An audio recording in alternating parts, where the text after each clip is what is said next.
사도 바울은 빌립보서 1장 27절부터 오늘 본문에 이르기까지 계속해서 복음에 합당한 그리스도인으로 살아야 한다라고 우리에게 권면을 하고 있습니다. 그리고 이 복음에 합당하게 산다는 것이 이론일 뿐이거나 아니면 상상 속에서나 가능한 이야기가 아니라 우리도 그렇게 살 수 있고 또 그리스도인으로서 마땅히 그렇게 살아내야 한다라는 것을 디모데와 에바브로디도의 삶을 통해 우리에게 실제로 보여주고 있습니다. 지난주 말씀에 이어서 오늘 살펴볼 사람은 에바브로디도입니다. 바울은 복음에 합당한 그리스도인의 표본으로 디모데를 소개한 바 있습니다. 그러나 이 빌립보서를 써서 빌립보 교회로 보낼 당시에 빌립보 교회의 서신과 함께 간 것은 디모데가 아니라 에바브로디도였습니다. 우리 23절과 24절 말씀을 다시 한번 읽어보겠습니다.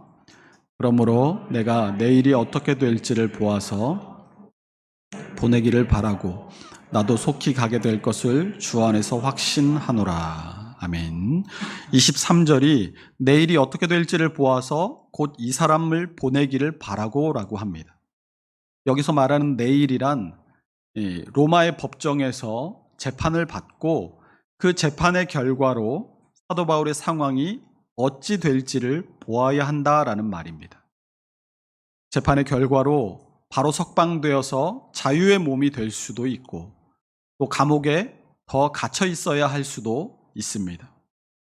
만에 하나 사형을 당할 수도 있을 것입니다. 빌립보 교회를 잘 알고 또 사랑하고 교회를 위해 기도하고 있는 이 사도 바울처럼 디모데도 지금 핍박과 분열의 힘든 상황 가운데 있는 이 빌립보 교회를 위해 가장 필요한 사람임에 분명합니다. 빌립보 교회의 성도들을 위해서도 또 빌립보 교회 때문에 애가 타고 있는 사도 바울을 위해서라도 디모데가 빌립보 교회로 가는 것이 가장 좋은 선택이겠지만 아직 디모데는 이 사도 바울의 곁에서 그의 재판의 결과가 나오기까지 함께 있어야 할 필요가 있었습니다. 본문 25절을 함께 읽어보겠습니다. 그러나 에바브로디도를 너희에게 보내는 것이 함께 군사된 자요 너희 사자로 내가 쓸 것을 돕는 자라. 아멘. 사도 바울은 이 빌립보 교회 때문에 애타고 있는 자신을 대신해서 보낼 또 다른 사람 하나를 천거하고 있습니다. 그가 에바브로디도였습니다. 그렇다고 해서 디모데가 제일 적임자인데 디모데는 상황이 안 되니까 여기 남아 있어야 하고 그나마 보낼 사람이 나머지 사람 중에 에바브로디도밖에 없어서 에바브로디도를 보냈다. 이것이 아닙니다. 25절 상반절이 에바브로디도를 너희에게 보내는 것이 필요한 줄로 생각한다라고 말씀하는 것처럼 빌립보 교회에 또 꼭 필요한 사람이 에바브로디도였던 것입니다. 사도 바울이 왜 에바브로디도를 추천했는가를 보면 그가 얼마나 복음에 합당한 그리스도인이었는가 하는 것을 우리는 발견할 수 있게 됩니다. 25절 하반절에 보면 사도 바울이 이 에바브로디도를 네 가지로 설명을 하고 있습니다. 첫 번째는 나의 형제, 두 번째는 함께 수고한 자, 세 번째는 함께 군사된 자, 그리고 마지막 네 번째가 너희의 사자로 나의 쓸 것을 돕는 자, 이렇게 소개를 하고 있습니다.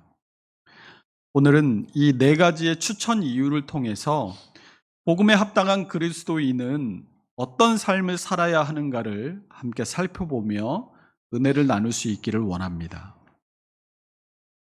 가장 먼저 사도 바울은 이 에바브로디도를 나의 형제라고 말하고 있습니다.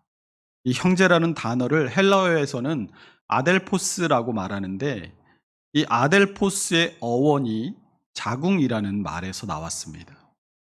그러니까 한 어머니를 통해서 태어난 사람만이 아델포스, 형제, 자매라고 불릴 수 있다라는 것입니다.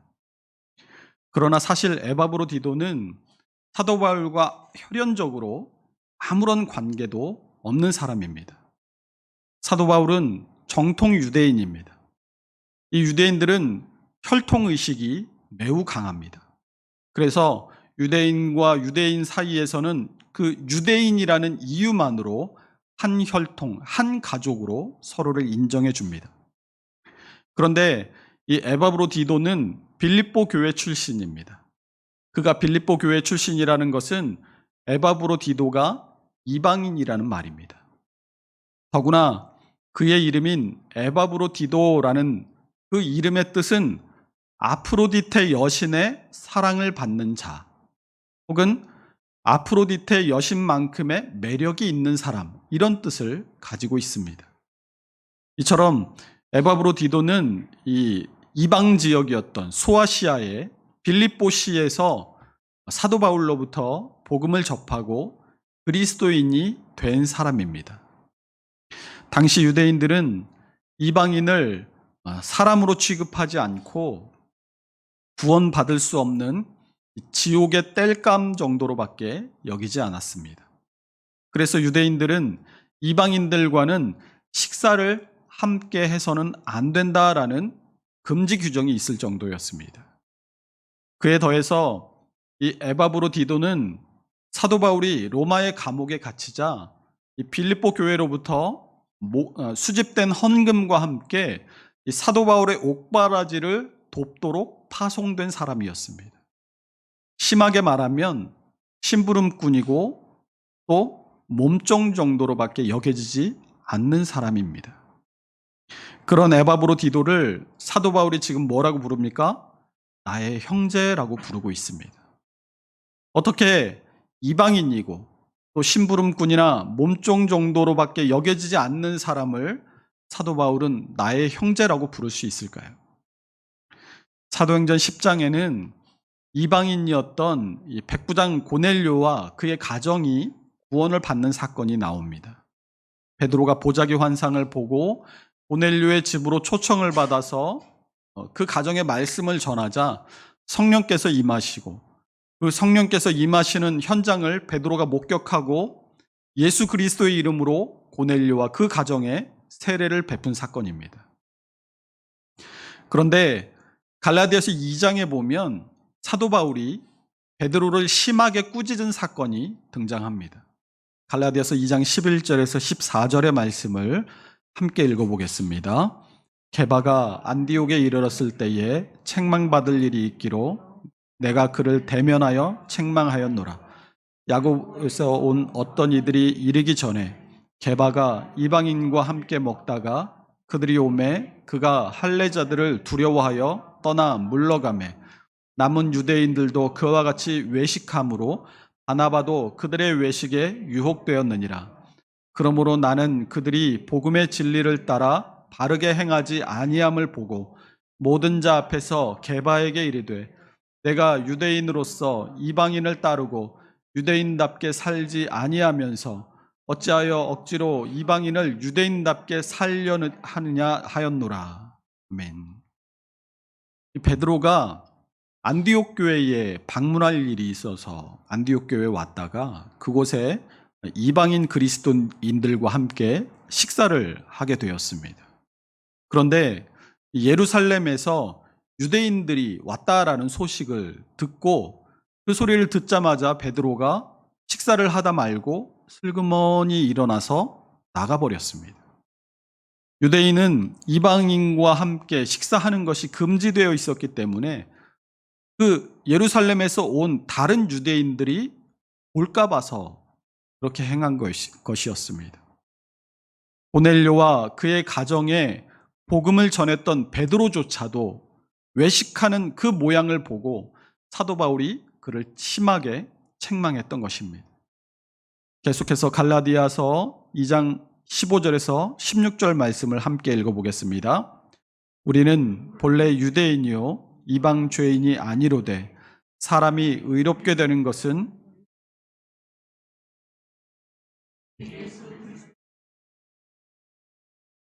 우리도 그리스도 예수를 믿나니 이는 우리가 율법의 행위로서가 아니고 그리스도를 믿음으로써 의롭다함을 얻으려 함이라. 율법의 행위로서는 의롭다함을 얻을 육체가 없느니라. 아멘. 무슨 말입니까? 사람이 의롭게 되는 것, 구원 얻는 것은 혈통이 아니고 또 율법의 행위도 아니라는 것입니다. 사람이 의롭게 되는 유일한 길은 오직 예수 그리스도를 믿음으로 말미암는다라고 말씀하고 있습니다. 그리고 이어서 유명한 말씀을 합니다. 갈라디아서 2장 20절에서 21절 말씀입니다. 내가 그리스도와 함께 십자가에 못 박혔나니 그런즉 이제는 내가 사는 것이 아니요 오직 내 안에 그리스도께서 사시는 것이라. 이제 내가 육체 가운데 사는 것은 나를 사랑하사 나를 위하여 자기 자신을 버리신 하나님의 아들을 믿는 믿음 안에서 사는 것이라. 내가 하나님의 은혜를 패하지 아니하노니 만일 의롭게 되는 것이 율법으로 말미암으면 그리스도께서 헛되이 죽으셨느니라. 아멘. 사도 바울은 세상의 기준, 세상의 가치에 따라서 사람을 판단한 것이 아니라 그 사람 안에 있는 믿음으로 이 에바브로디도를 판단하고 그를 믿음의 형제로 인정한 것입니다. 여러분, 그런데 지금 한국 교회는 어떻습니까? 믿음이 존중과 존귀함의 기준입니까? 오히려 세상보다 교회가 더 세상의 가치를 기준으로 사람을 판단하고 대하고 있는 것은 아닙니까? 직분을 계급으로 생각하고 직분을 신분 상승으로 여겨서 자신의 직분이 올라가면 올라갈수록 직분이 다른 사람을 자기보다 낮게 보고 깔보고 무시하고 턱짓으로 부리고 자기 마음대로 교회를 주물럭거리려고 하고 교회 안에서 자기들끼리 당을 짓고 무리를 이루어서 다른 사람들을 차별하고 그것을 전통이네 어쩌네 하면서 특권화시키고, 우리 교회 안에서는 사적인 계모임 절대 하지 마시기 바랍니다. 침묵으로 끝나면 좋을 텐데 절대 침묵으로 끝나지 않습니다. 여러분 경험해 보셨잖아요. 그런 계모임들이 직분자 선거에서 어떻게 쓰이는지, 모이면 세력화하고 그 세력으로 직분 차지하고 교회 사유화하려고 하는 그런 짓거리들, 복음에 합당하게 살고자 하는 사람이 절대로 해서는 안 될 일들입니다. 오늘 이런 사람들을 향해서 29절이 이런 자들을 존귀히 여기라라고 말씀하고 있는 것 아니겠습니까? 교회는 복음에 합당하게 사는 그리스도인들이 존중받고 귀하게 여겨지며 그런 사람들을 본받아서 나도 복음에 합당하게 살아야겠다라고 애쓰는 사람들이 많아져야 할 줄로 믿습니다. 복음에 합당한 그리스도인이라면 이처럼 세상의 기준, 세상의 가치가 아니라 믿음으로 형제 자매를 받을 수 있어야 할 줄로 믿습니다. 두 번째로 사도 바울은 에바브로디도를 향해 함께 수고한 자라고 부르고 있습니다. 이 함께 수고했다는 것은 우리가 지난주에 디모데를 함께 살펴보면서 22절에서 디모데의 연단을 너희가 안 하니 자식이 아버지에게 함과 같이 나와 함께 복음을 위하여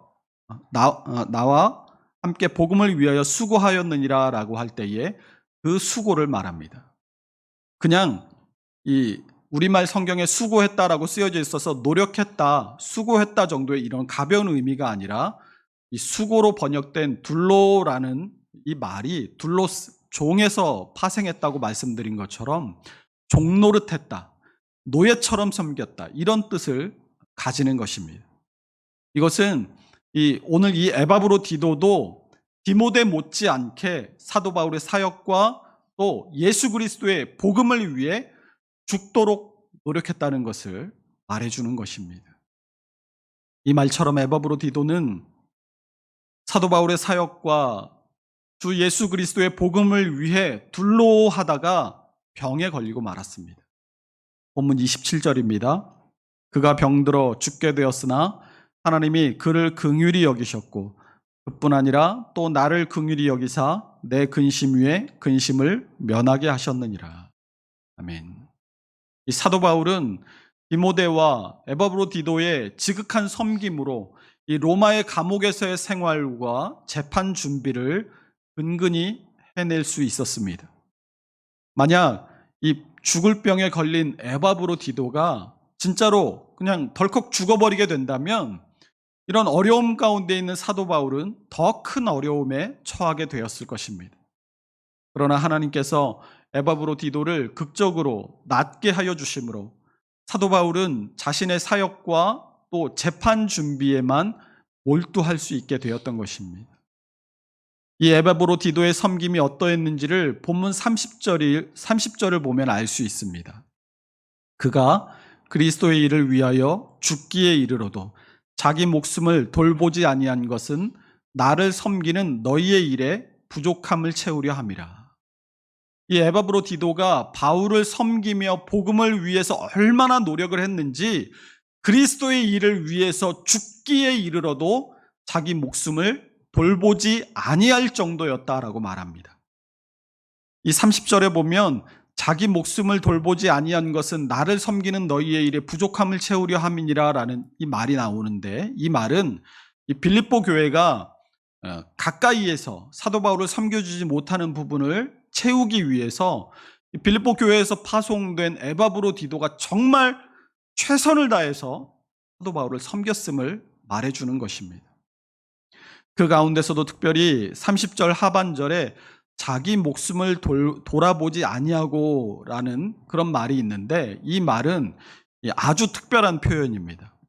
이 말이 어디서 유래되었냐면 노름판에서 노름의 모든 것을 이렇게 걸고 도박을 하다가 더 이상 걸 것이 없어서 최후에는 자기의 목숨을 거기다 담보로 내놓고 도박을 하는 장면을 묘사할 때 이 자기 목숨을 돌보지 않다라는 이런 표현을 사용했었습니다. 그러니까 내 목숨까지 거기에 올인했다는 말입니다.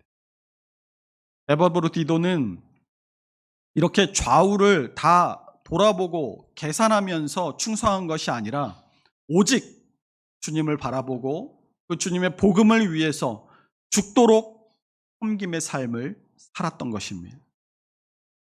다른 한편으로는 이 함께 수고한 자라는 말이 동역자라는 뜻이기도 합니다.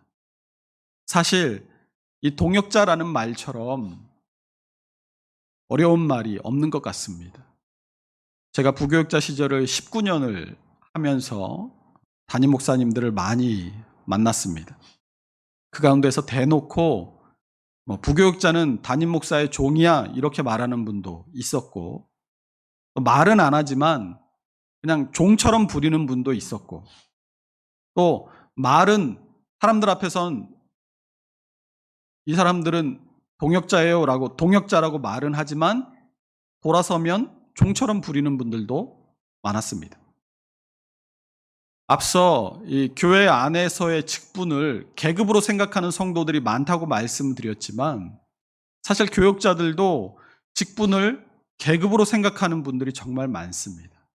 전도사 위에 강도사, 강도사 위에 부목사, 부목사 위에 담임 목사. 제가 19년을 부교역자 생활을 하면서 10분 가까이 담임 목사님을 모셔봤지만, 그 가운데 함께 사역하는 부교역자들을 동역자로 대우하신 분은 딱 한 분이었습니다. 제가 생각하기에는 다른 사역자들을 동역자로 대하거나 다른 사역자들을 종처럼 부리느냐의 차이는 그분의 인격과 성화의 이 두 가지 차이인 것 같습니다. 그런데 이 인격도 우리의 성화가 이루어지면 인격도 함께 거룩하게 변화되어져 간다. 인격도 성숙해져 간다라는 특징이 있기 때문에 이 인격과 성화를 따로 떼어서 두 가지로 말하기는 좀 어려울 것 같고, 그냥 그분이 얼마나 성화되었는가 하는 것이 다른 사람들을 나와 동급으로 생각해 줄 수 있느냐, 또는 다른 사람들을 나와 동급으로 올려줄 수 있느냐, 그 차이가 되는 것 같습니다. 이 동역자라는 말 안에는 상대방이 나와 동등한 위치에 있다라는 생각이 그 밑바탕에 깔려 있기 때문입니다. 오늘 사도 바울이 이 디모데와 에바브로디도를 소개하면서 함께 수고한 자, 즉 동역자다라고 소개하고 그들을 동역자로 여기고 또 그들을 동역자로 불렀다라는 것은 이 사도 바울이 디모데와 에바브로디도에게 주장하는 자의 자세로 한 것이 아니라 자기와 동등한 사람으로 여겼다라는 것을 보여주는 것입니다. 그러나 사실 그랬겠습니까? 디모데는 제자요 아들과 같았습니다. 에바브로디도는 심부름꾼이요 몸종과 같았습니다. 그런데 그런 그들을 자신의 동역자로 생각하고 높여줄 수 있는 이 사도 바울의 인격은 그의 진정한 성화의 결과물이라고 보아야 할 것입니다. 교회에서도 마찬가지입니다. 내가 볼 때 저 사람 신앙의 연수도 짧고 미숙하고 아직 많이 부족해 보이는 사람이라고 할지라도 그 사람 앞에서 내가 나를 겸손하게 낮추고 상대방을 높여서 서로의 눈높이를 맞추고 함께 주님의 나라를 위한 동역자로 합력하여 한 공동체를 이루어 나가는 것도 역시 우리의 성화의 단계인 것입니다. 그러므로 우리 함께 지어져가는 교회의 구성원 모두도 서로에게 맞추어서 나를 낮추고 상대방을 높여주면서 이 동역자 정신으로 함께 합력하여 주님 안에서 몸된 공동체를, 한 몸된 공동체를 이루어 가야 할 줄로 믿습니다. 세 번째로 사도 바울은 이 에바브로디도를 함께 군사된 자라고 부르고 있습니다. 디모데후서 2장 3절에서 4절은 너는 그리스도 예수의 좋은 병사로 나와 함께 고난을 받으라. 병사로 복무하는 자는 자기 생활에 얽매이는 자가 하나도 없나니 이는 병사로 모집한 자를 기쁘게 하려 함이라 라고 말씀하고 있습니다. 사도 바울도 주님의 군사로 주님을 위한 헌신에 자신의 모든 것을 다 드린 사람이었습니다. 얼마든지 존경받는 랍비로 안정된 생활을 할 수 있었음에도 불구하고 그런 것들 다 버리고 세상의 것들을 다 분토와 같이 여기고 오직 주님의 복음을 전하는 그 사명만을 감당하기 위해서 5번의 선교 여행을 통해서 자신의 삶 전체를 다 드린 사람이었습니다.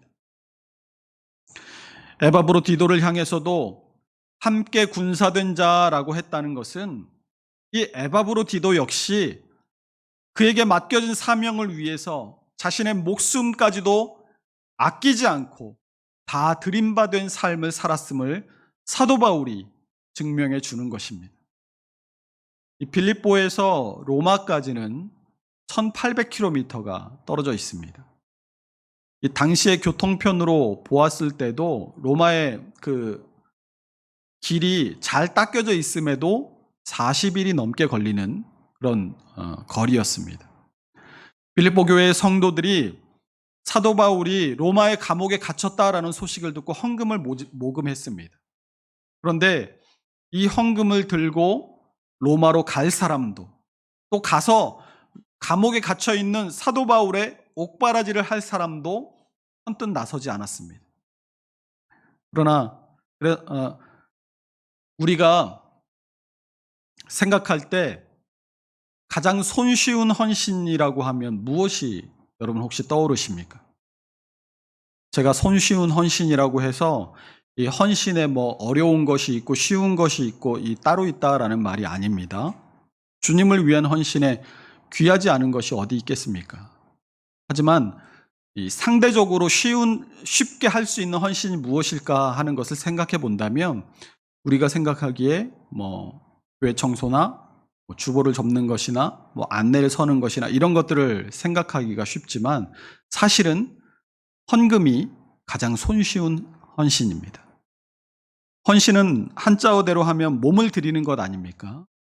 몸을 드려야 하는데 몸을 드릴 시간은 없거나 아니면 좀 귀찮거나 할 때 우리가 가장 쉽게 생각할 수 있는 것이 헌금입니다. 그렇다고 해서 목사님 과부의 두루의 돈 무시하십니까? 이렇게 따지시면 안 됩니다. 사실 이 현대인들은 이 시간이 없지 돈이 없는 것은 아니에요. 그렇죠? 그리고 이 현대인들의 사고 체계 안에는 모든 가치들을 다 돈으로 환산할 수 있다라는 가치가 자리 잡고 있기 때문에 이 헌신도 요즘 사람들은 돈으로 치환을 합니다. 옛날에 교회 청소는 당연히 성도들이 나와서 구역을 나눠서 하는 것이었지만 지금은 많은 교회들이 성도들이 해야 할 헌신을 돈으로 치환해서 용역에 맡깁니다. 또 집사들이 감당해야 할 교회 재정의 일도 직원을 두고 처리하는 교회들이 많습니다. 그만큼 이 자신의 시간과 자신의 몸을 드리는 헌신은 돈을 드리는 것보다 더 쉽지 않은 헌신인 것입니다. 이런 의미에서 볼 때 이 빌립보 교회도 사도 바울에게 자신들이 모금한 이 헌금을 전달하고 또 사도 바울의 옥바라지를 가서 언제 끝날지 모를 그 옥바라지를 감당하는 일을 위해서 그동안 살아왔던 자신의 삶을 포기하고 그 일을 맡을 사람이 없었던 것 같습니다. 그런데 에바브로디도가 그동안 해왔던 자신의 삶을 포기하고 헌금 전달자로 또 사도 바울의 옥바라지를 하는 일에 자신의 삶을 다 드릴 줄 알았던 헌신자였다라는 것입니다. 이것은 사도 바울이 에바브로디도를 추천했던 마지막 네 번째 이유인 너희 사자로 내가 쓸 것을 돕는 자라는 말의 의미이기도 합니다. 우리는 오늘 에바브로디도를 통해서 복음에 합당한 그리스도인이 살아내야 할 삶이란 어떤 것인가를 배울 수 있습니다. 사도 바울이 에바브로디도를 표현하고 있는 형제, 동역자, 군사, 사자, 돕는 자 이런 말들은 사실 모두 그리스도인의 신분을 표현하는 말들입니다. 바로 우리가 이런 사람들이 되어야 한다라는 것을 보여준다라는 것이죠. 그런데 오늘날 교회에서는 이런 말들은 잊혀진 말들이고 그 가치가 절하된 것들입니다. 오늘날 교회는 세상보다 더 세상적이고 세상보다 더 세상적인 가치를 쫓아 살아갑니다. 형제자매라고 말은 하지만 그 속에는 시기와 질투와 상대방을 깔보고 밟고 일어서려는 투쟁심이 가득합니다. 동역자라고 말은 하지만 상대방을 깔보고 니까짓게 하는 그런 마음이 그 안에 도사리고 있습니다. 군사라고 말은 하지만 주님의 나라와 주님의 몸된 교회를 위해서 충성하고 헌신하려는 마음은 사라진 지가 오래입니다.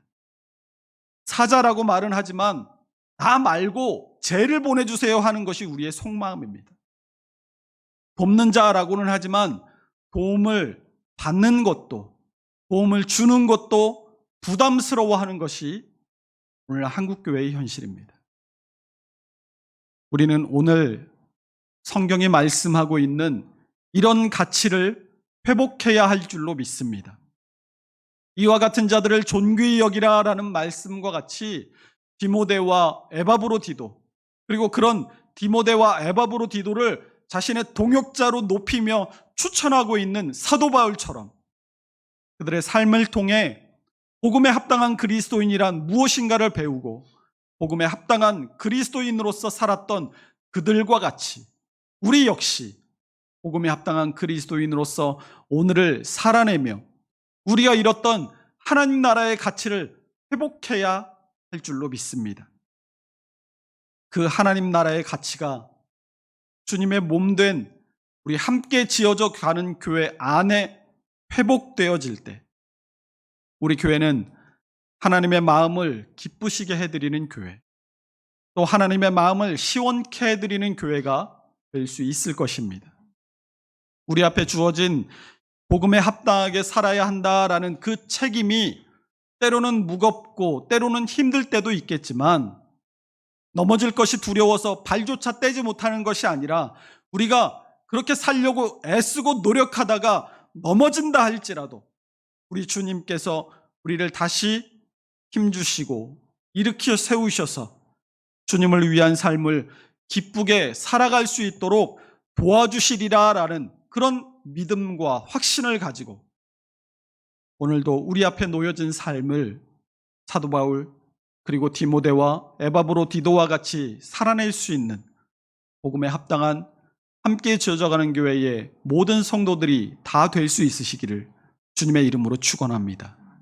기도하겠습니다.